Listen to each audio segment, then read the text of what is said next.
Hey everyone, this is Team Shockwave. Today I'll be doing a deck profile of my Monarch deck. This is a deck that was based from my matchup against Alan's Pepe. If you have not seen the matchup, here's the annotation right here as well as the link down below. But other than that, let's get started with the deck profile.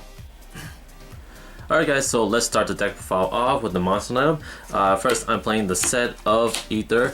This is basically the new boss monster from the structure deck, and when it is tribute summoned, you're able to send 2 spell or trap card with Monarch to this name, different from one another, and then you're able to activate its effect where you can special summon a 2400 attack or more and 1000 defense monster from your deck to the field, but that card is returned back to your hand at the end of the turn. So this is a great card to actually swarm as much as possible to quickly get rid of your opponents, especially if you have Dominion out on your side of the field.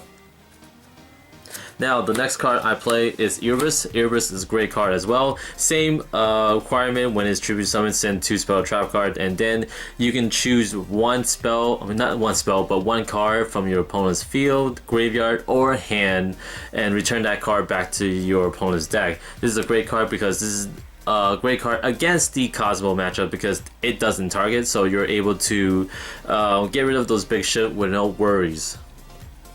Now, for the other big monster tributes, I do play one Mega Caius and one Mega Mobius. Just because for Caius, I'm able to banish 2 cards at the same time when I tribute one of the Dark Vessels, as well as Mobius. When we were playing a format where Pendulum is a ding as well as strike, I'm able to tribute summon him with a water monster, and then with that I'm able to destroy all these spells and trap cards on my opponent's side of the field without worrying about strike being activated. And the other last tribute I have is basically Magic's Fiend. It's a great card to have just so I can, once I have my setup ready, I can actually tribute summon this card, and while I have like my big monster out with Dominion and March of the Monarch, I basically have a dominant field, and it's very hard for my opponents to get over, especially when they can't destroy, they can't special summon the extra deck, or even activate their monster's effect.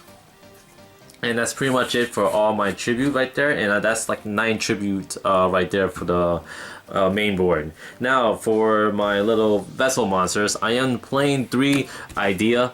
Idea is basically the one of the great cards to have in your starter, and when there's no more special summon, you're able to special summon a vessel monster from your deck to the field. This way you're able to bring out cards like Ideos. Ideos is also a great card to bring out just because when it is special summon or normal summon, you're able to give yourself the additional tribute addition to your normal set per turn. They both have graveyard effects. When Idea is sent to the graveyard, you're able to add one of the spell or trap card that is banished with Monarch's name and add it to your hand. While Adios is basically, you can banish this card from the graveyard, special summon one of the vassal monsters that is in the grave, and this way if you have both in the grave, you're able to banish this card from the grave and special summon your Idea to the field, so you have its effect to special summon another vessel from the deck to the field, and then have your tribute fodder for the big monster or even one of the regular monarchs or Majesty Fiend. So great card to have. And now with the other 2 vassals cards I'm actually playing, and I think is worth playing just because since you're playing 6 of the new vassal monsters here, Landrop and Mithra is also a great card choice to have just because they do have ability to special summon themselves without paying that much of a cost. When it comes to Landrop, you're able to choose one monster face up on your opponent's side of the field and then special summon this card.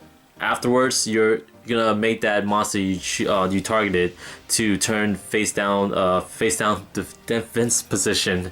So it's a great card, especially if you want to get rid of a card that's very aggressive or causing a lot of floodgates towards your play. As well, Mithra, she can special summon herself just by giving you, or not giving you, but giving your opponents a token that has the same stat of a vassal.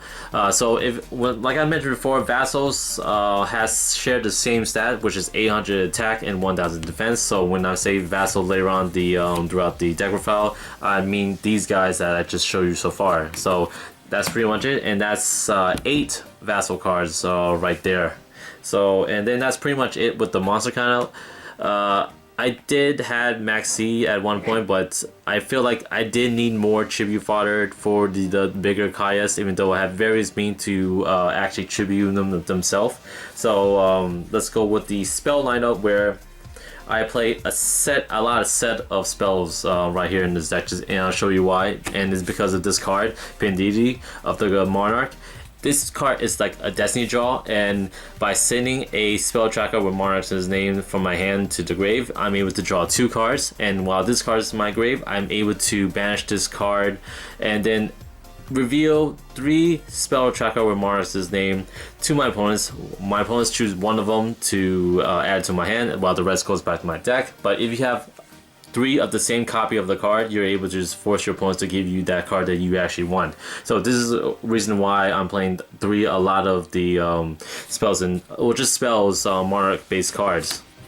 Great card, is very consistent. If you're actually opening up in the first game, you're able to have 6 cards in hand instead of the average 5.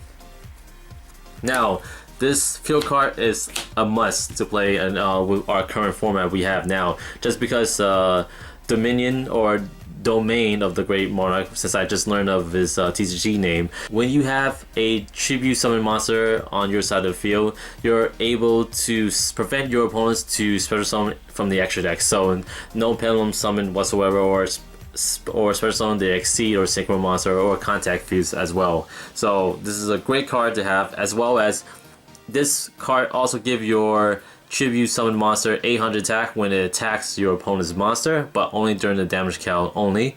And then the last effect is that you can choose one of your 2800 attack 1000 defense monster from your hand and reduce its level by 2. So it's basically had the effect of one of the older cards back in Yu-Gi-Oh, where they reduce all your monsters in your hand by a level of 2. So a great card to have, and there's a lot of combination in play to play with the first and third effect.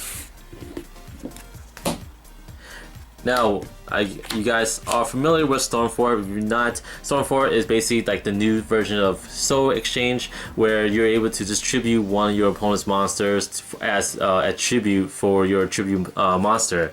So, as if you guys don't know, Stonefort doesn't target, so it's great against the Cosmo matchup. Now, Tenacity of the Monarch is basically a pretty unique card, but I like it nonetheless, because if you review a 2400 attack 1000 defense or a 2800 attack monster from your hand to your opponents, you're able to search for a spell track card with Monarch's name and add it to your hand. So you have basically all these spell cards that I just showed you before, and is somewhat another version of Pendidi, but you don't have to go through the hassle of just making your opponents choose what you're gonna get instead of just get what you need right away. So pretty good. Now, the last set cards I'm playing with this is, of course, March of the Monarch, and this is a must-have in any tribute based deck, because while this card is face on the field, your tribute summon monster cannot be destroyed by card effect, and they cannot be targeted. So when you're facing those Cosmos matchup, it'd be great to not be targeted by Dark Destroyer. And but you do have to worry about Slip Rider if you actually destroy one of those big ships, because Slip Rider would get rid of the March of the Monarch and the Dominion or Domain of the Monarch, as it's called right now. So again, great card to have if you have the combination of these two continuous face-up cards.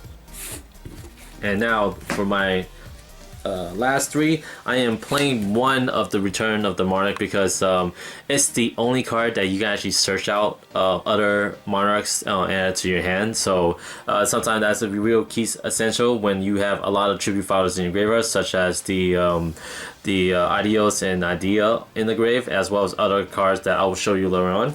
I am playing the one strike on the Monarch. I know this card is not very popular in Monarchs, but I decided to play this because it's one of cards I can utilize to descend through various means, such as the Pendili or even the new Monarch cards we get from the structure deck. And because I use this effect to banish this card from the grave, so I can choose one attribute and all monster currently on the field becomes that attribute I call. So usually I call water, and very few times I will call dark, but nonetheless I use it to just activate the Mega Mobius effect, so I can just push for game, not worrying about anybody activating their spells and trap on response of Mobius summon. And the last card I'm playing is the Reinforcement Army. The reason I'm playing this is because the idea is a warrior monster, and I need to get idea out as fast as possible because it's a great card to open up with, especially when you have all these tribute monsters in your hand and you want to bring out and also set up for your next turn when you have Ideos and Idea in the grave. And that's pretty much it for my spell lineup. And now for my trap lineup,